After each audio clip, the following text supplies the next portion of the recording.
What's up, everyone? It's Dan here, the host of Murder I Hardly Know Her, with my assistant hosts, Jacqueline and Josh. This is the podcast where we do deep dives into all the great murders and serial killers that are out there to learn about. We got a lot to talk about today, but first I got to say shout out to our sponsor, Liquid Death. And no, don't worry. This may be a true crime murder podcast, but don't let the name scare you. Liquid Death does not kill you. It's just bottled water that comes in a can. So it's not bottled at all. That's the beautiful thing, is it comes in a cool looking metal can of water, and it even has this cool gothic lettering on it. It almost looks like a can of high gravity beer, but really it's just awesome bottled water that comes in a can. And Murder I Hardly Know Her would not be where we are today without the support of Liquid Death. So log on to liquiddeath.com today and order yourself a big pour of water. Guys, before we get into it, I just want to ask you, how's your weekend been going? The Grammys are coming up, Take your time. Jackie, what have you been getting into? I worked today. I had to go to work. Womp. So Gary Ridgway, the Green River Killer. Do you know about this guy? No. All right, well, we're going to do a deep dive today. And Gary Ridgway, the first thing you see as soon as you pull up his freaking Wikipedia is one of the first things you see is, first of all, his name, Gary Ridgway. And then it says he was born February 18th, 1949. So today, like on God, is his birthday. I am not making this up. Bruh. So he was a American serial killer known as the Green River Killer. Have you ever seen a Green River, Jackie? Yeah, they do that like on St. Patrick's Day. They do that. Oh, do you think there's a connection there? Was it in Chicago? No, not even close. He was born in Salt Lake City, Utah. So maybe you want to call him the salt, maybe. It's kind of crazy that he came from a white lake, because the Salt Lake has to be white, right? Mm-hmm. But he was a serial killer, and most of his victims were alleged to be, you guessed it, sex workers and other women in vulnerable circumstances, including underage runaways. Wow. So this guy, he would strangle his victims. Oh. Usually by hand, but sometimes using something called ligatures. And I don't even know what a ligature is. What is that? It's like a rope. Okay. Which is crazy because he would shoot and after strangling them, he would dump their bodies, often returning to the bodies to engage in acts of necrophilia. Okay. Do you guys know? We have to hold up for a second here. Do you guys know what necrophilia is? Yes. What is it, Jackie? When you do stuff with a dead guy. What stuff? Like butt, front butt, mouth, ear. I have never kink shamed, and I never would, but that is freaking disgusting, dude. Yeah. There's bacteria in there, maggots. Teach his own. So anyway, he did these murders in Washington and Oregon. Wow. But what happened was, when he was a kid, his father was a bus driver who would often complain about the presence of sex workers, it says here. So his dad would come home from work driving a bus around Salt Lake City, Utah. And you can just imagine, I mean, Josh, what do you think he would be saying to his son when he came home from work complaining about all the sex workers he saw on the bus? I'm 40 years old, almost. And I'm driving a bus. Whores everywhere. Goddamn whores everywhere. Yeah. And that's going to have an influence on a kid. If your dad comes home reeking of bus and says, well, guess what? His mom says, how was your day, honey? Well, it was fine, except there were whores everywhere once again. Whores here, whores there, whores everywhere. Yeah, a kid just wants his dad to have a good day at work. So he's going to do whatever he can to make sure he has a good day. Including it's every boy's dream to see his dad have a good day at work. Exactly. But how are you going to do that with all these Salt Lake City whores? So, Ridgway had two brothers. Okay. And he had two brothers, and they would face, it says, corporal punishment from his mother, what is corporal punishment? Who's he, Jackie? Corporophilia is corporal when punishment. you That's humor. corporophilia is when you do like poop stuff. But this is his mother would hit him with belts or sticks for minor offenses. So I got to ask you guys, which one would you choose, belts or sticks? Sticks. Sounds like Josh is going with belts. So he would tell defense psychologists that as an adolescent, he had conflicting feelings of anger and sexual attraction towards his mother and fantasized about killing her. Now, I cannot confirm right now if that is appropriate or not because I have not found pictures of his mom. She might have been a perfect 10. And if that's the case, you really can't fault him for being attracted to his mom. Yeah. Right, Jackie? Well, that's like normal, but most people don't also kill. Well, he didn't, but he thought about it, and he shouldn't have been thinking about that. He should have been thinking nice, loving thoughts about his mom. Right. So it says here, Ridgway is dyslexic, so he's neurospicy, so you might want to cut him a little bit of slack. But here's where it starts to get a little weird, okay? Okay.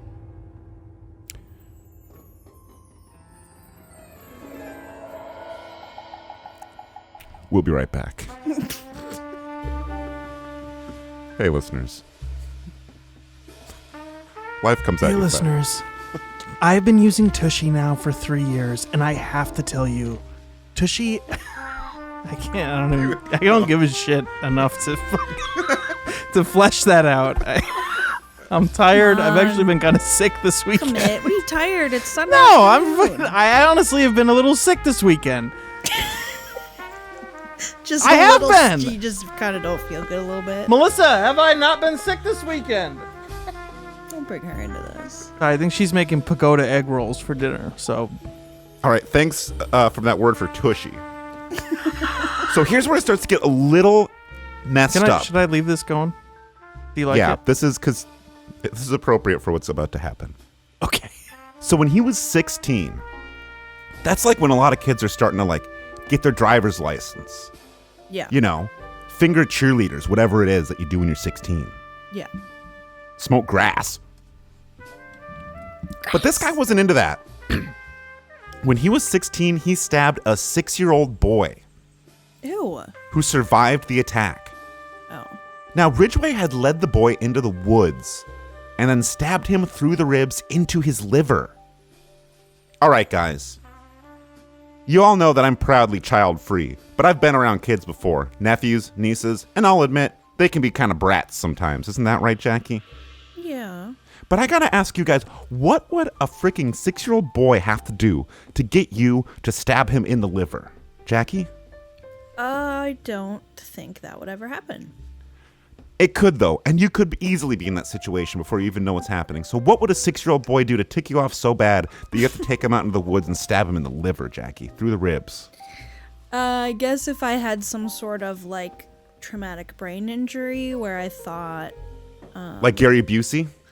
Yeah, where I had to do, like a Babadook type sacrifice. Or no, Slender Man. Slender Man. Whoa, trigger warning. We're talking about Slender Man here. I guess he didn't get in trouble for that, but I guess it was a different time. Oh. Maybe it was a boys will be boys sort of thing. It's one stab. It was just a kid. He's learning and growing. So then he joins the military, okay? He joins the Navy and goes to Vietnam. And I've been to Vietnam. And honestly, when I was there was one guy that I did want to stab in the liver, but I won't tell that story. That's the quote to go under your military AI picture. I've been to Vietnam, and honestly, when I was there was one guy I did want to stab. Just to remember, that was the quote. So he was in the military, and while he was there, it says that he had frequent sexual intercourse with sex workers and contracted, what do you think he contracted, Jackie? Gonorrhea. Gonorrhea. Have you ever seen gonorrhea Yes. in person? No. What can you describe what happens to a guy when he gets gonorrhea? Bumps, pus, lumps, smell, itch. Sort of like a French onion dip sort of thing. Yeah. So he got arrested. Wait. Oh, no. Guys, we're sponsored by Tushy. You don't need to buy toilet paper ever again. Hold the phone. Listen, the world's getting crazy out there. We don't even know if there's going to be toilet paper in the future, but we always know there's going to be water. And you don't want to be the brown water killer. You want to be the clean butthole killer. And by killing, I mean killing the germs in your butt with Tushy, the new bidet system that we're going to hook up on your toilet. If you use promo code Murder I Hardly Know Her, I will come to your house and hook up your Tushy tonight. All right. We've only been going for an hour. Come on, let's get going. Let's get going. So people described him as friendly but strange. Josh, have you ever met someone that you thought was friendly but strange? Yes. And that's crazy, because that could be anyone. Apparently, he had an insatiable sexual appetite. How does that sound, Jackie? Sounds awesome. So he murdered at least 71 freaking teenage girls near Seattle and Tacoma, Washington. Shout out friend of Murder I Hardly Know Her, Jordan Eskenazi, who prank called us with the Howard Stern call earlier in the show. God, that's so many people. Isn't that like? Can I step out? Wait, of how many character was for a it? minute? 71. Yeah, that's a I mean, very that's lot of just people. that's a lot of numbers on the board. And I actually like. I'm talking as me right now, but like I know it was a different time. We didn't have DNA and all that, but like, how do a guy does that in the same area 70 times? You can't catch him. What's going on here? They didn't want all the whores. I think they just Didn't care. yeah. I mean, I think they just didn't investigate those ones. This is like a Dexter situation. So here's where it gets weird. There were also 2 confirmed and another 2 confirmed suspected to be confirmed victims found in the Portland area. Jackie, I live in the Portland area, literally. Okay? That could have been you. So I guess this guy got the memo early on keeping Portland weird, because some of the stuff he did was so gross. Yeah. Do you know how he would usually kill? Strangulation. Yes, and what it says here was he dumped the bodies, and it says he occasionally contaminated the dump sites with gum, cigarettes, and written materials. Gum and cigarettes, Jackie. That's how they catch bad guys. They couldn't have gotten his gum print off of his gum? Yeah. The hell? So I'm trying to find, where does it say how he did it? He bring other people's gum or his gum? It might have been a red herring of fake gum to throw them off the trail. Don't you guys have a gum wall? That's actually in Seattle, not Portland, Jackie. I think that was in Vancouver. Or no, I was it's thinking in of the Seattle. gum ball. I've seen it. It's disgusting. I'm going to go there and try to clean it. You're thinking of Portland has the pile of used Kleenex. That's our tourist thing. Hold on, I'm trying to find one more gum thing here. Ball. Doggy style. Okay. So here's what he would do, Jackie. And this is important because this is how you avoid being a victim. Are you listening? I am. Because you probably meet a lot of guys out in the world that seem friendly but strange, right? Oh, yes. And let's say you're going home from, let's say you go to work, right? Yep. And it's a cold winter night and you have to walk all the way. How long would it take you to walk from where you work to your house, Jackie? In the snow? In the snow, it would probably take me an hour. On any average other time, it would be like 20 minutes. It's farther away than that. 20 minutes? From my house to work? It's Yeah. just down the bike path. Oh. Okay, but let's say you're leaving work and there's this guy here and he has a good truck and he says, I'll just give you a ride, girl. Get in the truck. You'd probably do it, right? Yeah. So here's what he would do, because we don't want this to happen to you. I'd hate to see you get ligatured and then have your body covered in gum. He would sometimes show the women a picture of his son to trick them into trusting him. They would engage in sexual activity, and after minutes of intercourse from behind, he would wrap his forearm around the front of their necks and use the other arm to pull back as tightly as he could, strangling them. Oh. Now, here's where it gets important, and this is a message for the listeners. This is why you never do doggy style on the first date. Listeners, take the pledge. No doggy on the first date. You need to trust who's clapping them cheeks from behind, okay? Because if someone's back there, they can literally do anything. And it doesn't even have to be killing. I mean, you're vulnerable to tickling. Slapping, backslapping. What are you looking at right now? Would you please engage with me? I'm listening. You're looking at something. I'm looking at my shoes. Sniffing. Also, you just don't want a guy just like looking at your asshole either. That could be embarrassing because you could have a little crumb of shit or something that you don't even know about. And that's easier to deal with when you've gotten to know someone a little bit first. Mm-hmm. Then it's no harm, no foul. Well, hey, a little foul. I'll allow that. Yeah. So that was a rare audio recording of Gary Ridgway hitting one of his victims from behind. Can we hear that one more time, Paul? Or Josh?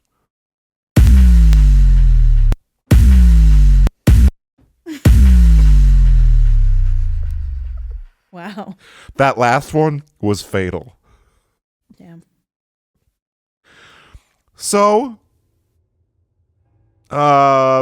paint. Hold on a second. Doggy style. God damn it, I'm kicked out of my computer. Hold on a second.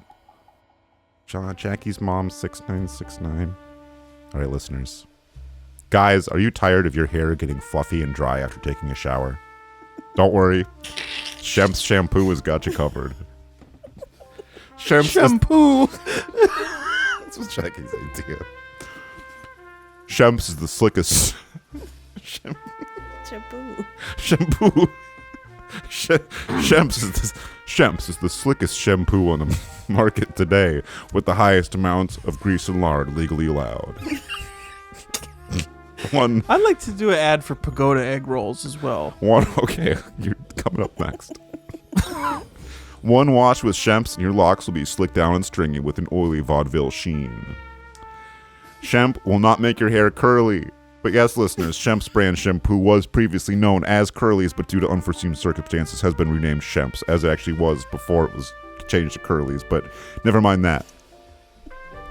Just log on to shempsformen.com today and order yourself a huge stinking tub of the slapstickiest shampoo on the market today. Shemp's. It comes in a big metal tub. Okay. Okay. So, authorities, some of the cops involved with trying to track this freaking guy down, they found near one of his victim bodies, a unique kind of spray paint was found on clothing wrapped around the victim's neck.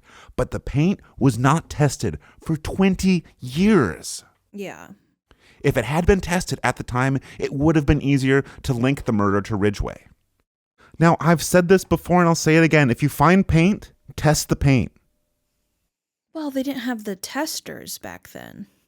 What was the rapid response? So sometimes he would come back and he would do sex with the dead bodies. Yeah.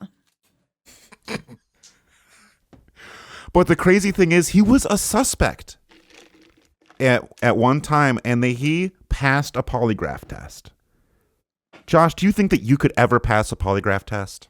No, I don't think I'd ever take one because it doesn't matter what it is. No way I would pass. I'd be so nervous. scared. I'd be nervous. Yeah. As soon as they hook me up, it'd be like, whoop, whoop, or whatever noise it it's makes. like they hook your nipples up to that car battery, and right away I'd be like, fucking just. But what is nice, we're not going to go through his whole life because honestly, some of the shit he did is just despicable, and I can't condone it. He did eventually get caught in 2001. Jesus Christ. And He's he was doing that for like 40 years? Well, actually, most of his victims, let me look this up, and this is actually true facts. The confirmed 47 that he did in a 6-year span, and then he... So you've accidentally made this fascinating. And then, I know. Sorry. And then he did You've accidentally riveted me with true crime. All right, well, let's just fucking get into it. He did... The vast majority were between 82 and 84, then one more in 86, one more in 87, then another one not till 1990, and then one more in 1998. Damn. And that actually does, now I'm actually riveted by this, because, like, it does, that, I think is so odd to, like, stop doing it, and then just every now and then be like, one more. Yeah. You know? It's like when you he put... probably just lied. Oh, maybe. Maybe. Or maybe it's, when you put the guitar down for a few months, and then you see it over there in the corner of the room covered in dust, and you're like, I should put new strings on that. And you pick it up and you start playing it, and then the next day you're playing it again, and all of a sudden you're playing it a few times a week, and 2-3 times a week comes 4 times a week, and then next thing you know, you're strangling a woman. So last but not least, so he's still alive, Jackie. He's in prison right now. Oh, okay. So if he's listening right now, do you have anything you'd like to say to Gary Ridgway? Fuck you, man. Gary, You suck. we lost a good generation of whores because of you, and that is That's a lot of good whores. That's a lot of good whores because of you, dude. It's a very dignified, it's a good profession. It's the oldest profession, some say. Many people are saying. And Whores are saying. I don't think you should have done it. I don't think you should have done that. I think No, there's it other guys you stinks. could have been killing. Yeah, for example, Mr. Beast? And Jackie. yourself. Don't say that shit. He's He a billionaire. wasn't even alive yet. All right, Jackie's making an appeal to let Gary Ridgway out for a conjugal visit to normal world to kill Mr. Beast and then go back into prison. No, Jackie. You cannot call for people to die on the You said podcast. that you want all billionaires to die, and that man's... Jack, stop it. Do you think Gonna I would get go us out here? fired. Sorry, guys.